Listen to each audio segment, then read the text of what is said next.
this year Hitch, and he is about to finish his presidency, and then we'll go into past president, Miss Sheldon was president of the Bandmasters around 1996, and I was president of the Bandmasters around 86.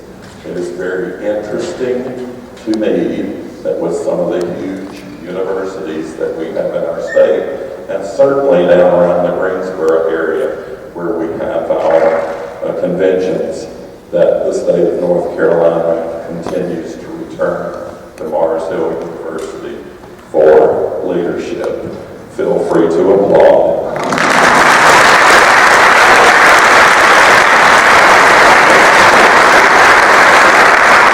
All five of the people on stage have all held district and in some cases state offices. With that, Mr. Wilson also forgot to mention that Mr. Ammons, who is the band director at Valley Springs Middle School, is also the French horn instructor at Mars Hill College. He is one of the finest, if not the finest, French horn player, most certainly in this end of the state. And we're very glad to have him on our faculty here. We're going, please go.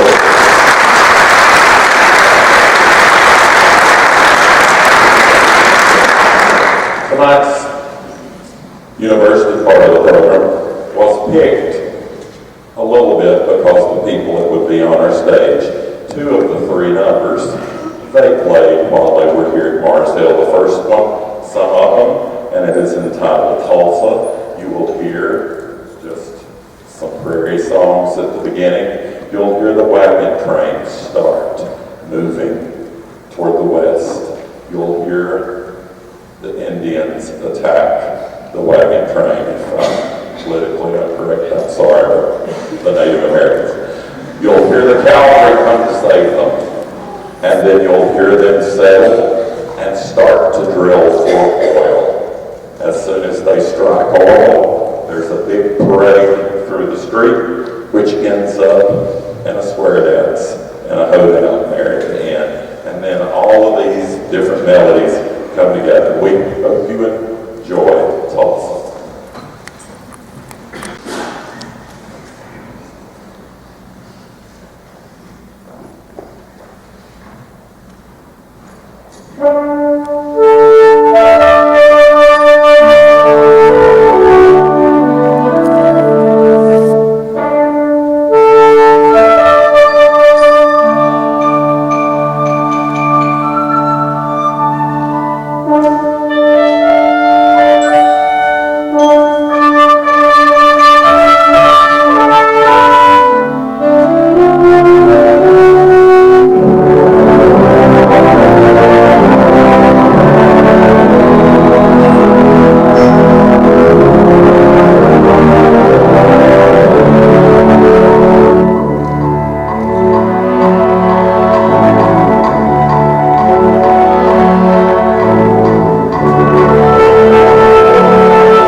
They're fine, but I need to get my breath. We're going to continue. The next number that we'll play for you is a brand new number. It's entitled Take the Ribbons. It is a true story about the very first female stagecoach driver for Wells Fargo. And this whole piece was commissioned and based on her story. And out in the audience, I will not embarrass him and have him stand, but out in the audience are several of our tellers who deal with the college students and me. And they're in the audience, and so we'll dedicate that to them. Take the ribbons.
You Hendersonville kids, do you really believe that? We are very proud to have Hendersonville and TC join us. And they brought the idea to me and I said, man, that is wonderful. That's like getting 2 free tour concerts. 2 bands that come to my place and we get to play them. And we have really enjoyed having you this evening. Since it is the school evening, we started the concert 30 minutes earlier than we usually do at Marcel. We started at 7 instead of 7:30. And usually I understand that this group is used to having a reception. Well, both of your band directors said, "Grab get back to school." Oh, you know who that was. It'll be 9:45, it'll be 10 o'clock. So we're going to do the following. Students, if you exit out the back, turn to the right and go down the hall. You'll see a parlor. If you will go through that parlor, there'll be some young ladies from SAI, their music fraternity for ladies, and they will assist you and hand you a bottle of water. And I know you're too big for trick-or-treat bags, but a bag of candy with a very prized Mars Hill pin and school colors in there. So we hope that you will think of us in the future. We're going to close with a number all of us played at one time or another while we were at Mars Hill. Both the other bands have played Henry Fillmore marches, who happens to be my favorite march composer. We're going to play one entitled The Purple Pageant by Carl L. King. Carl L. King was a euphonium player. Yay. And he also wrote the music, loads of music for the Barnum and Bailey Circus Band and directed it for years. Trombonist, pay attention.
students, you can maybe put your instruments up, smaller instruments might want to go with you, out to the right. That's the steps you'll see the park.